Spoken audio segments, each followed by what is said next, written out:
All right, flipping your Bibles again this morning to the book of Revelation. Today we're going to look at Revelation chapters 13 and 14. Revelation 13 and 14. And the description of the great war that takes place in the book of Revelation at the end of time.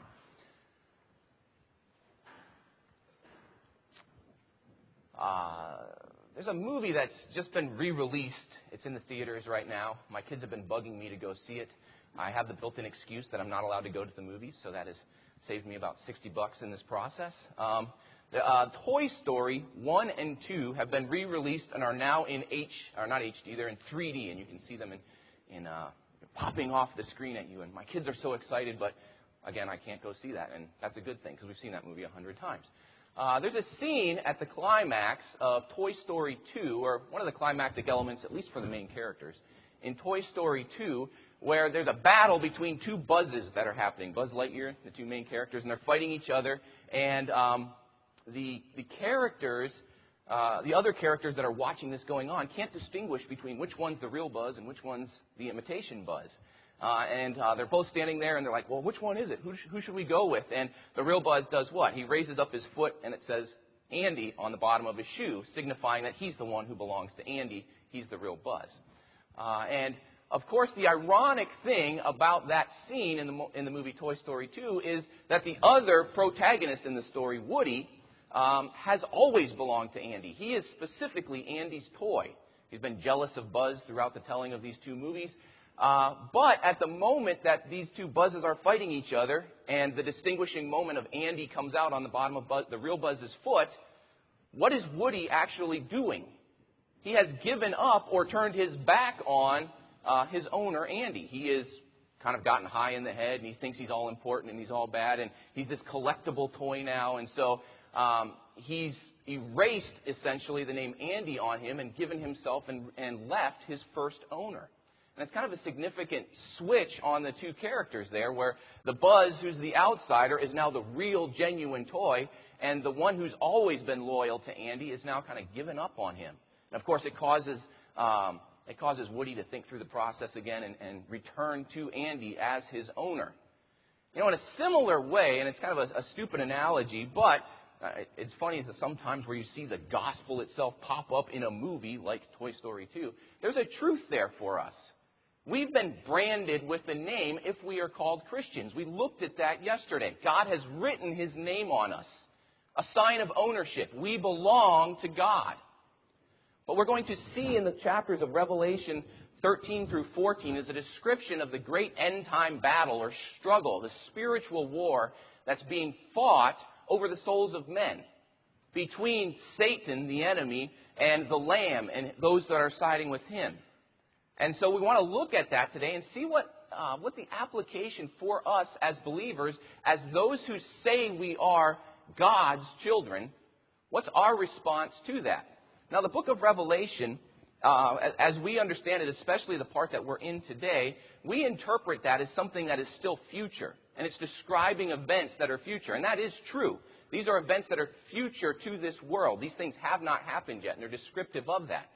But at the same time, the message of Revelation was written to readers in the first century. It was for them. And so it's not just some treaty on end-time events to let us speculate about what's going to happen in the future. It has real meaning for the first century, and it has real meaning for us today. We understand that there's content in this description that the writer, John, and ultimate author, Jesus, want us to understand about our spiritual struggle. And so I want to look at this struggle that's going on in Revelation 13 through 14 and see some of the participants that are involved in this great struggle and see it graphically portrayed through them, the beasts that are there, and then those who follow the Lamb. And then secondly, we want to look at the reality of the situation. What's really going on in this struggle? And then finally, we want to see what's the point for us today. And they're found specifically in this order in the text. So as we read through this passage, what I want to do is take some time through here, explain it, probably 15, 20 minutes of doing that, and then come back to what's the message for us today and how can we apply it to our lives. We need to understand what's going on. First of all, in Revelation 13 to 14, we find ourselves in a description in the middle section of the great conflict that's going to occur on this earth right before the Lord's return. And so there are beasts here, there are images here that are described. They're obviously pictorial. This is picturing something. They're not quite going to look like this. The Antichrist isn't going to look like this in the description that's here. But it's picturing, especially for the first century reader, graphically the ugliness and the horror that this creature will bring upon the earth. And then how the believer should respond to that. So it's a pictorial view of this final battle that's about to take place. The first thing we want to notice are the participants in this great struggle. Notice in Revelation, right before chapter 13, chapter 12, verse 17. And the dragon was wroth with the woman, who represents Israel, and went to make war with the remnant of her seed, which are those who come after her, especially in belief, which keep the commandments of God and have the testimony of Jesus Christ. And so the dragon, representing Satan himself, is going to engage in a struggle with all of those who claim the name of Christ. And it starts then in chapter 13 describing the first beast of this great struggle that Satan is going to empower. Notice verse 1 of chapter 13. And I stood upon the sand of the sea, and I saw a beast rise up out of the sea, having 7 heads and 10 horns upon his, and upon his horns 10 crowns, and upon his heads the blasphemy, or the name of blasphemy.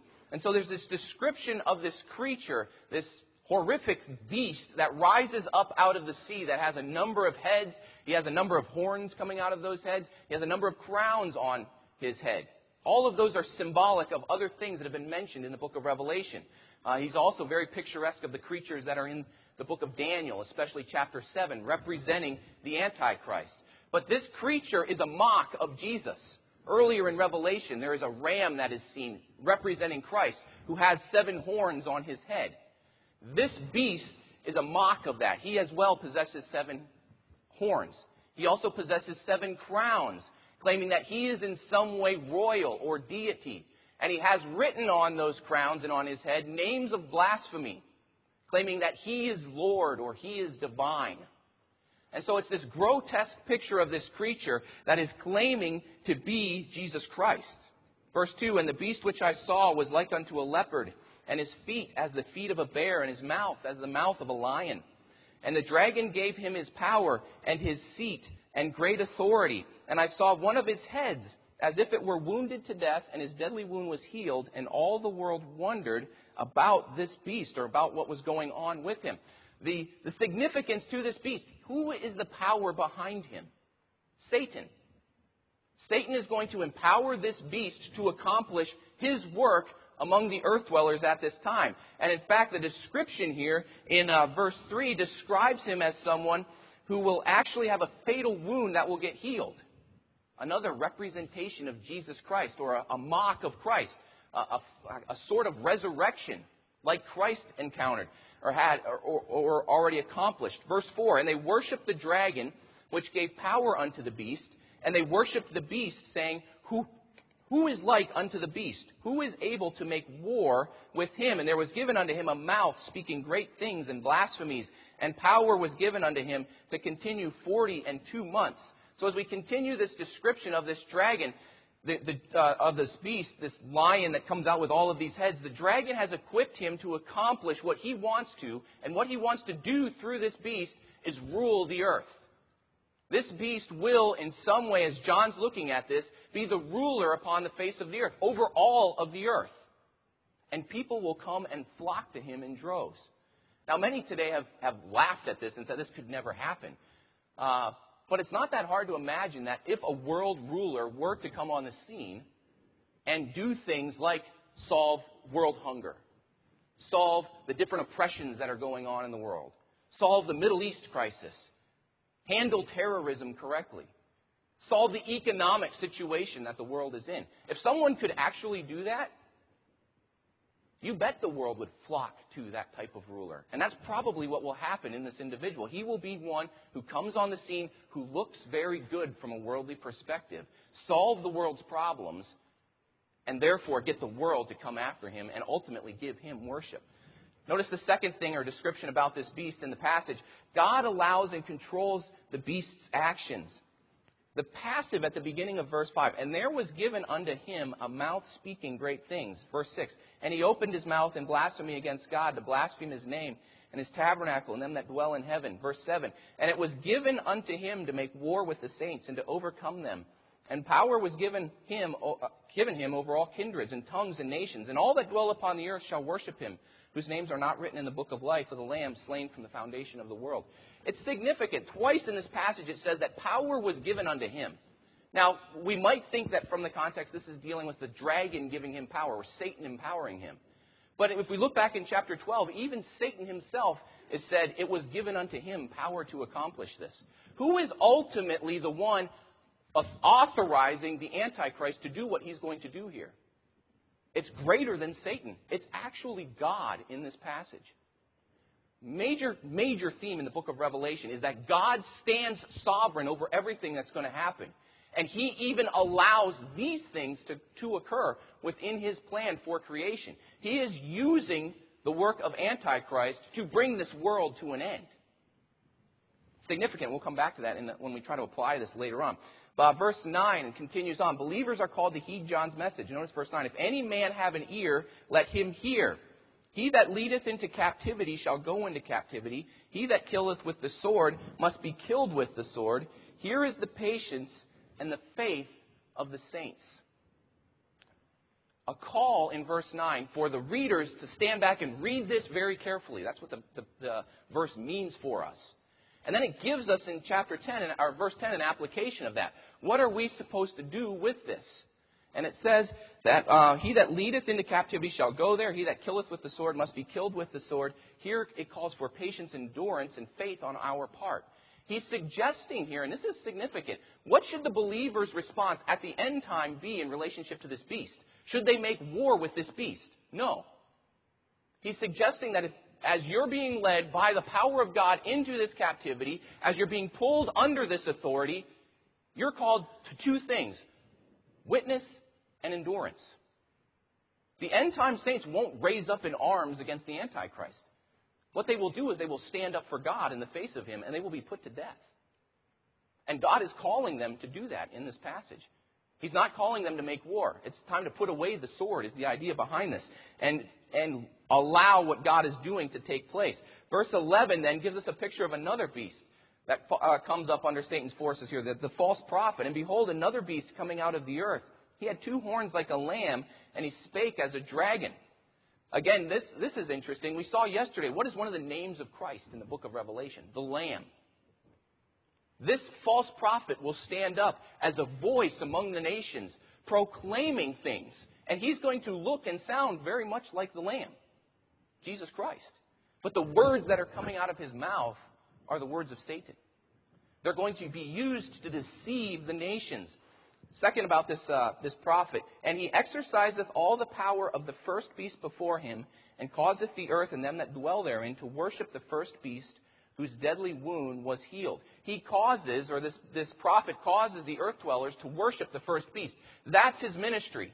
He's going to suck in the earth dwellers and get them to worship the false Christ, the Antichrist. Third about this beast, verse 13, and he doeth great wonders, so that he maketh fire come down from heaven on the earth in the sight of them, and he deceiveth them that dwell on the earth by the means of those miracles which he had power to do in the sight of the beast, saying to them that dwell on the earth, that they should make an image to the beast which had the wound by a sword and did live. And he had power to give life unto the image of the beast, that the image of the beast should both speak and cause that as many as would not worship the image of the beast should be killed. Interesting things going on here. He's going to proclaim and be kind of the propaganda guy behind the Antichrist. And he's going to push his agenda. And when the Antichrist feigns death and is allowed to somehow rise from that satanically, and God allowing that to happen, this beast is going to then proclaim and use that to spread the message of the Antichrist and get more people to worship. He's going to set up an image of the Antichrist, echoing Daniel chapter 3, where an image is set up of Nebuchadnezzar, and call everyone in the world to worship this image of the beast. He's even going to enliven that image in some way, causing it to speak. There were practices in the first century where idol makers were thought that if they could use magic on an idol, that they could actually enliven that idol. The false prophet here is going to do that. In some way, he's going to set up this image and enliven that thing so it speaks, and it's going to cause wonder and amazement with the resurrection of the Antichrist to get people to worship and give their allegiance over to him. And the conclusion is, anyone who does not do this is what? Put to death. Number 4, what does the ministry of this false prophet in verse 16? And he causeth all, both small and great, rich and poor, free and bond, to receive a mark in their right hand or in their foreheads, that no man might buy or sell save he that had the mark or the name of the beast or the number of his name. So in some way, the ministry of this guy is not only to push forward the agenda of the Antichrist, but it's also to control the economy of the world. Every buying and selling power will run through the ministries of these guys, the governments that they set up. This one world government that will be in place probably at this time. It will all run through this. You won't be able to get anything. And so if you want to survive, and if the economy is controlled in this way, guess what? You will fall in line with these individuals. And that's part of the lure of them, the prosperity behind them. In verse 18, the challenge for the believers at the time, here is wisdom. Let him that hath understanding count the number of the beast, for it is this number of a man, and his number is 666. Interesting statement here, that probably the most famous verse in the book of Revelation, this reference to the Antichrist and his number of 666. The fascinating thing about the statement here is, John says this calls for wisdom. The reader can understand this, and he should calculate the number because the number represents a man. Now, today, that doesn't make much sense to us. But in the first century, they would have understood that this was a reference to an individual within their culture. And they could interpret that from the number. And there was a very common practice that started with the Jews in the land of Israel. It was a Hebrew practice that made its way into other other systems at the time, both Greek culture and Roman culture. It was a practice known as gematria. And it was a way to take the letters in a name and give them a numeric value. And there was a set code to do this. And then when you would add those numbers together of these letters, you would come to a big, large number. And then that number would represent an individual. If you take the letters, and what's significant, people have tried to go back and do this, the one that sticks out and is probably the referent here is Nero in the first century. Who was Nero? The great persecutor of the church. If you take his title as Caesar and then his name Nero, Caesar Nero, and use the Roman letters of that and transliterate them into the Hebrew system to do this, you come up with the number 666, which is fascinating. It was probably a code in the first century to refer to Nero. Further, what's even more interesting is that in the earliest manuscripts of the New Testament, there's a variant on this number. The earliest witnesses to the book of Revelation don't have the number 666 in them. They have the number 616. If you take Caesar Nero's name and put it in Latin and do the same process, it comes to the number 616, which probably led to that variable. The point is the early church, as they saw this number, understood it to be a reference to the greatest persecutor of the church in the first century. And it was a point to the readers to understand that there is one like Nero that's going to come at the end of time. Yet he's going to persecute the church much worse than anything that you experienced now. In fact, the whole world will follow him. And you can expect the same things that happened under his rule. The apostles Peter and Paul were both put to death under Nero's persecutions. Those type of things are going to happen again to the church. You need to be ready. And so the believer's response to these beasts is be ready for persecution to arise again at the end of time.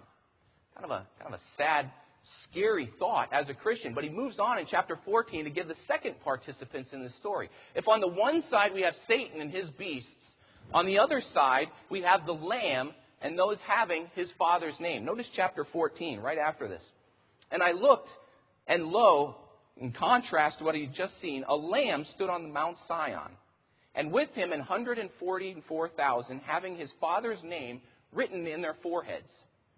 So in contrast to this satanic group that have been marked with the name of Antichrist on their head, that have this number, John looks and he sees out among the people of God, standing with the Lamb, a group that have marked on their foreheads the name of the Father.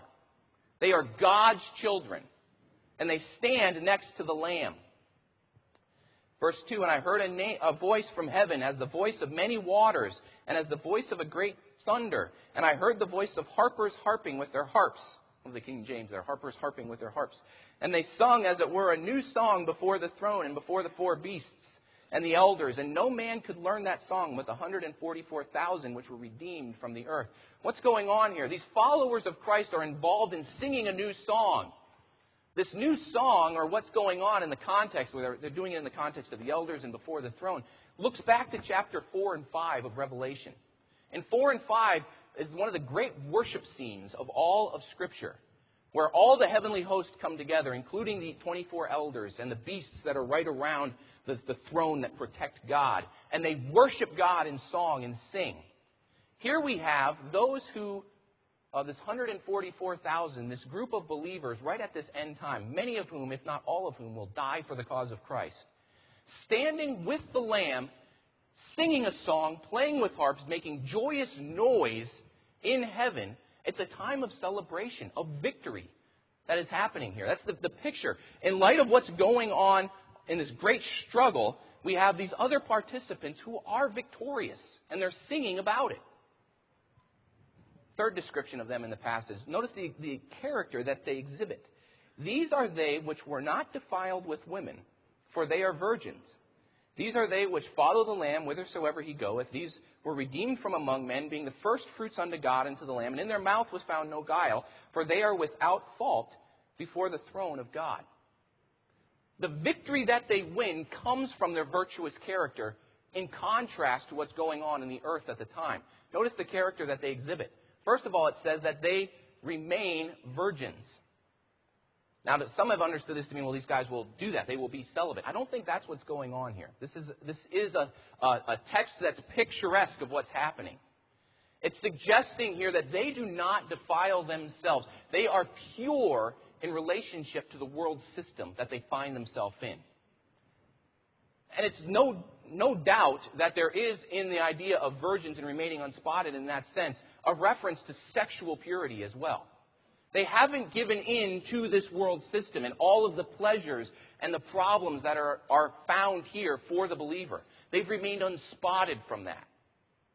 And so these are pure individuals focused on God. Secondly, they follow the Lamb wherever he leads.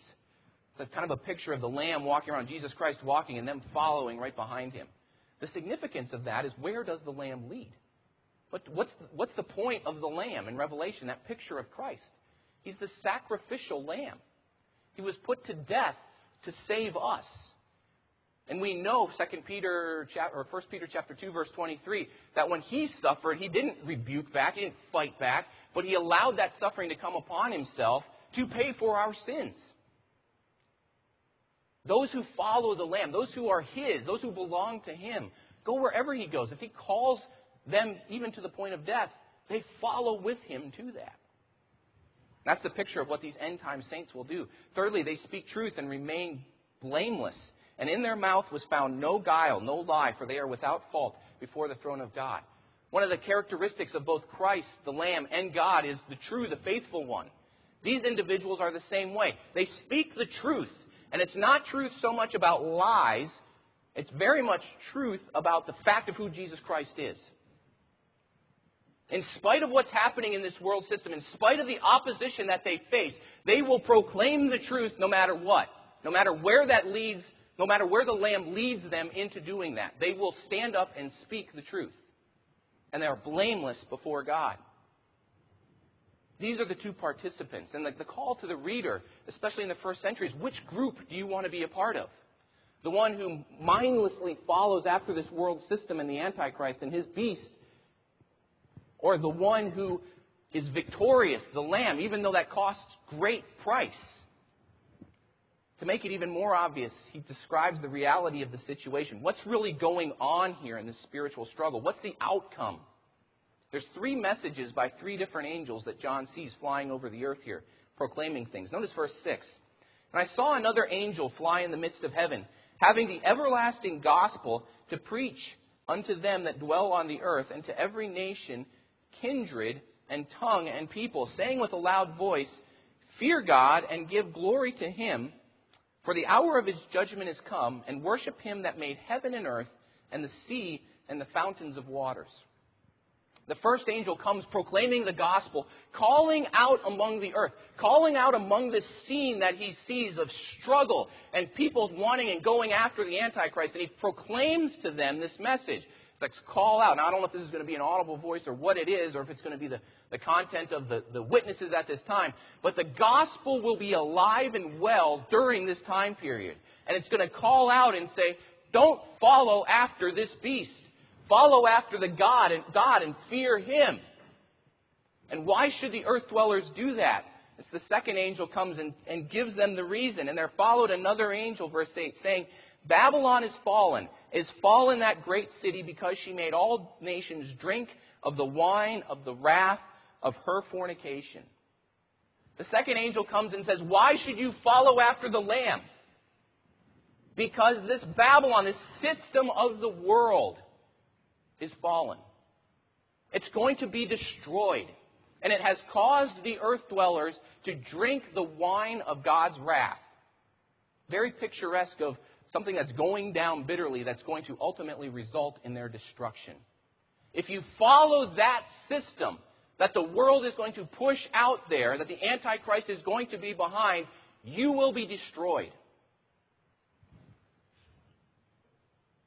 Third message from the third angel. And the third angel followed them, saying with a loud voice, if any man worship the beast and his image, and receive his mark in his forehead or in his hand, the same shall drink of the wine of the wrath of God, which is poured out without mixture into the cup of his indignation. And he shall be tormented with fire and brimstone in the presence of the holy angels and in the presence of the Lamb. And the smoke of their torment ascended up forever and ever, and they have no rest day nor night, who worship the beast and his image, and whosoever receiveth the mark of his name.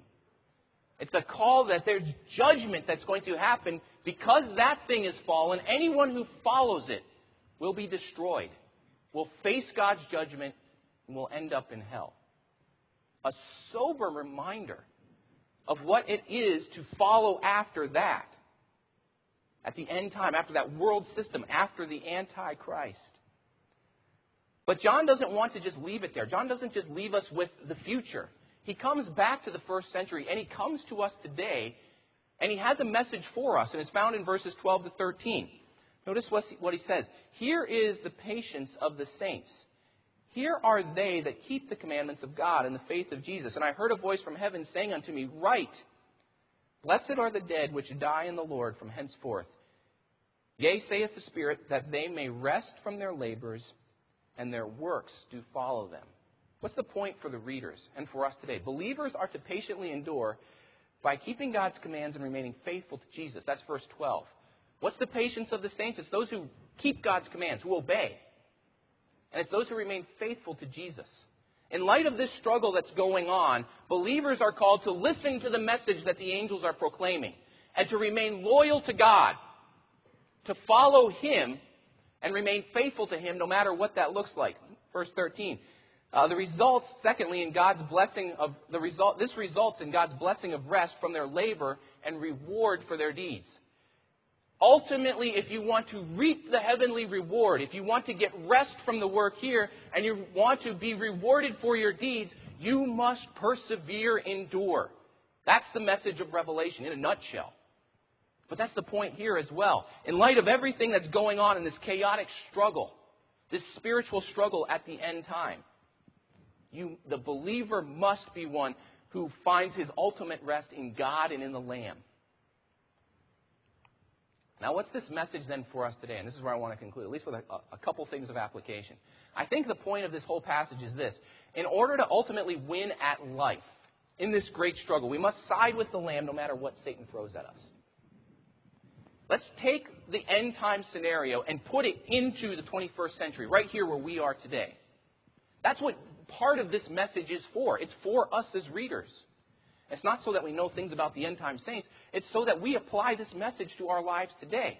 And what we see in this passage is a description of not only the great struggle that will happen at the end time, but also of the great struggle that's happening in a spiritual sense right here and right now.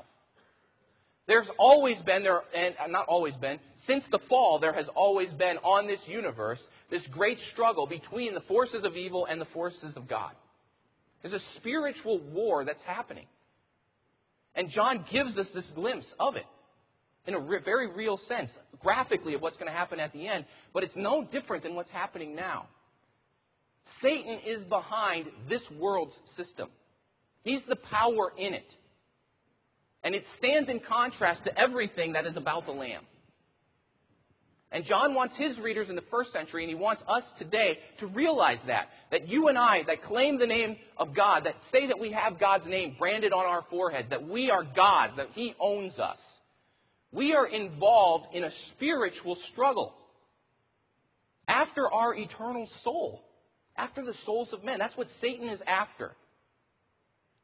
And he wants to hinder you as a believer, your witness, and even you, if you're still have not put your faith in Christ, and keep you from being effective or trusting in Christ. That is his goal. And he is going to empower numerous things within this world system to keep you, to lure you, to deceive you from following the Lamb. In order ultimately for you and I to win in this life that we are living, we must side with the Lamb no matter what is thrown at us. Now, you and I, we don't face the persecution that they are going to face at the end time. We don't face even the persecution right now that was going on in the first century. This passage is calling for following even to the point of death. I dare say that if most of us live in the United States, at least as the present situation continues, we probably will not be put to death for the cause of Christ. Although we are not guaranteed that that won't happen for us. We could face that. It's only been, 60, 70 years since regimes like Hitler, Stalin were here, where there was real mass murder happening on this planet among nations. And to see that happening among Christians, that's not that far off, even in past history. We know that it's going to happen again in the end time. It could happen for us. Are we willing to go no matter where that Lamb leads us? Are we willing to give up our life at all cost? Some applications off of this truth.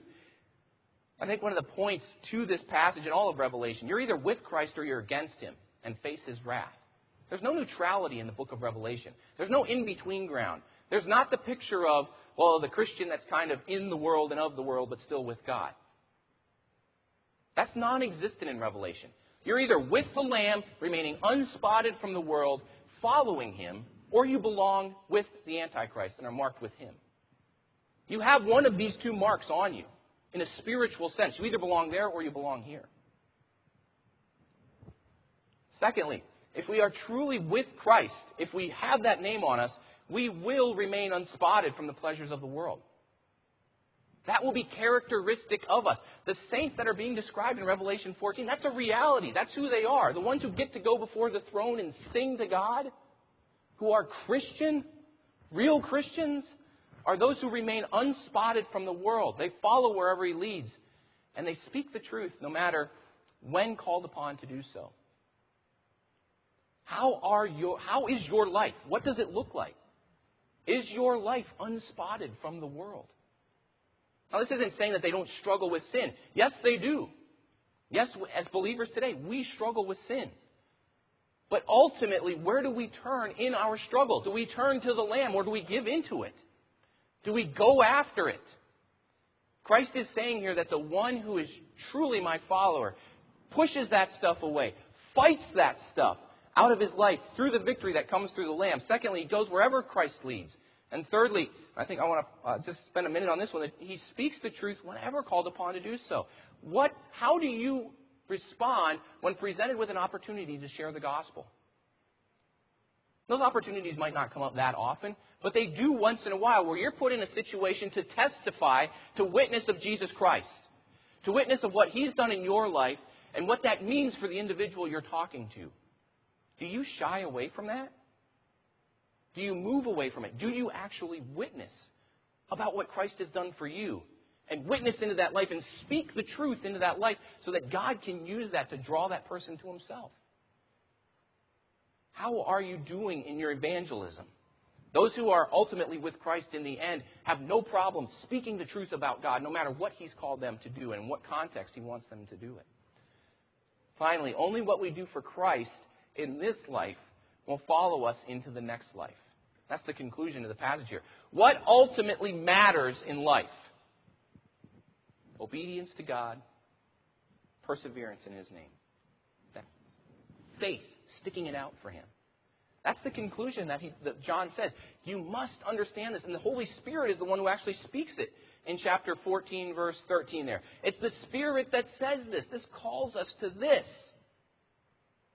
If we want anything in that afterlife, if we want that eternal glory, we must be being obedient to God, and we must persevere.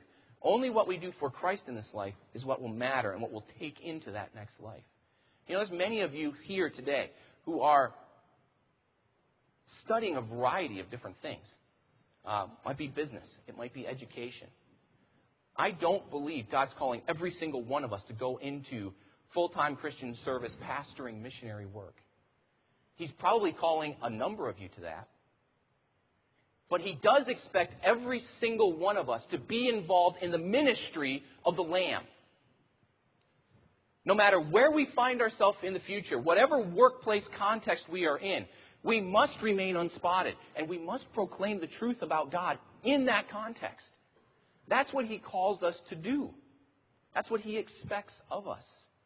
He wants us to give our lives to Him and let Him use us no matter what context we find ourselves in. I want to conclude with a brief story of a college student this morning.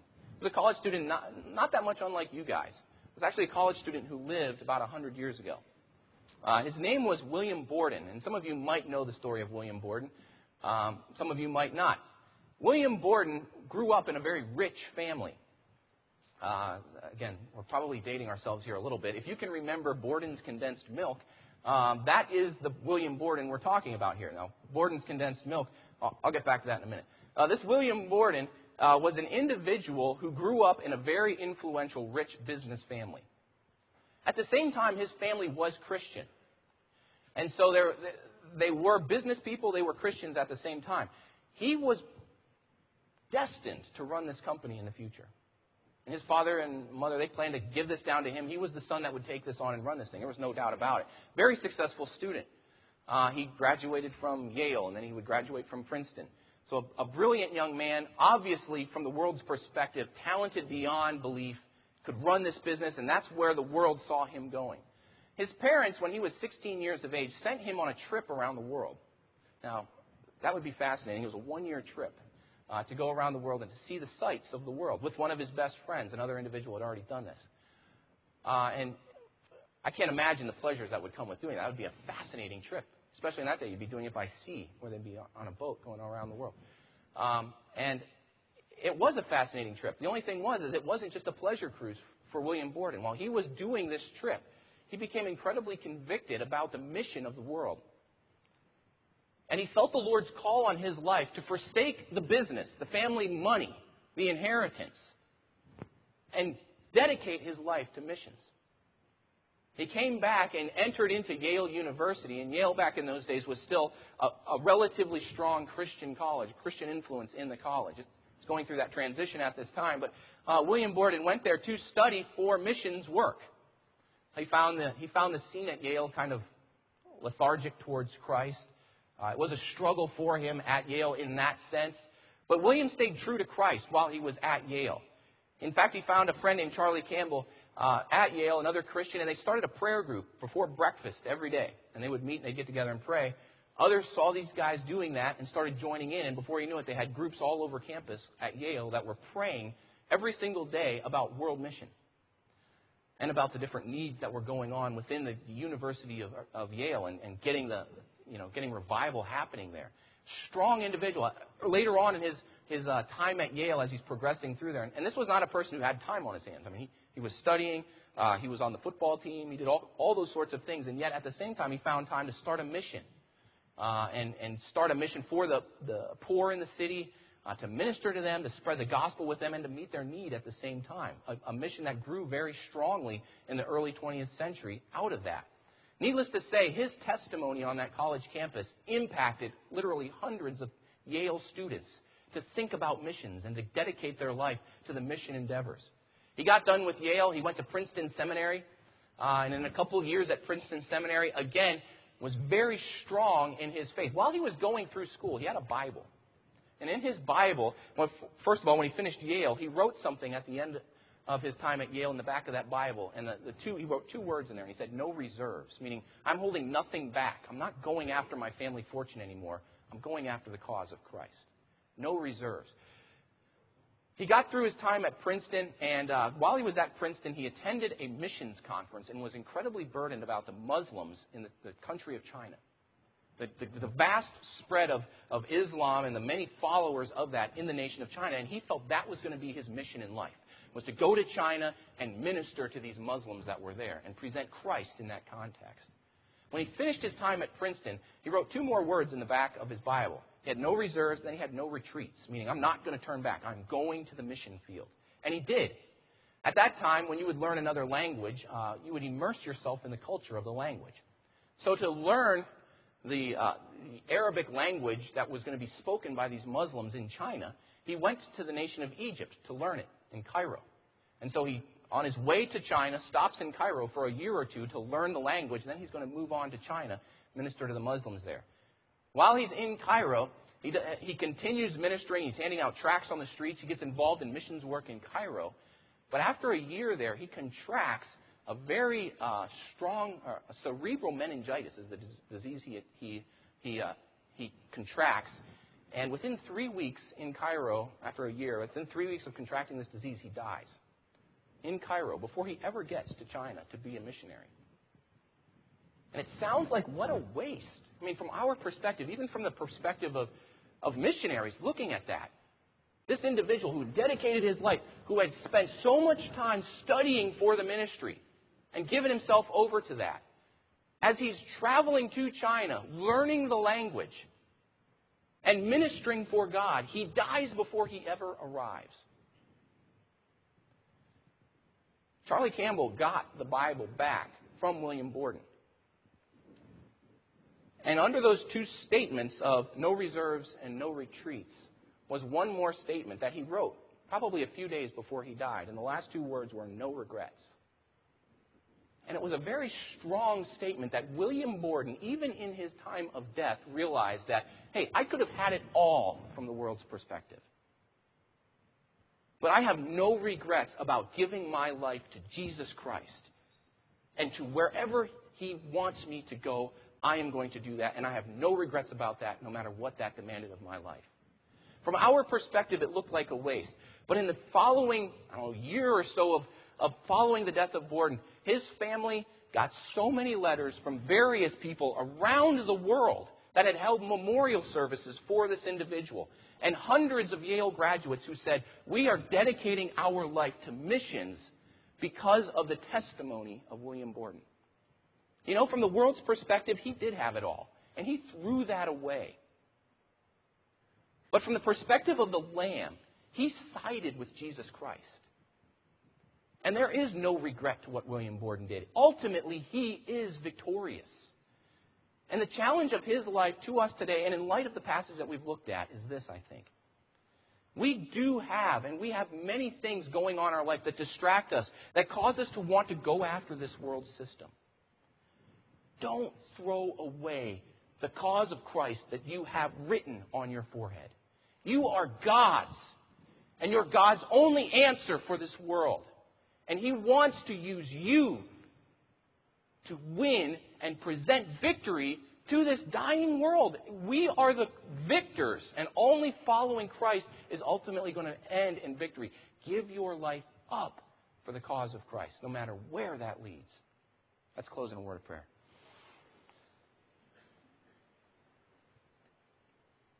God, Revelation chapter 13 and 14 they're difficult passages. It's kind of a wild story that's happening, especially at the end time.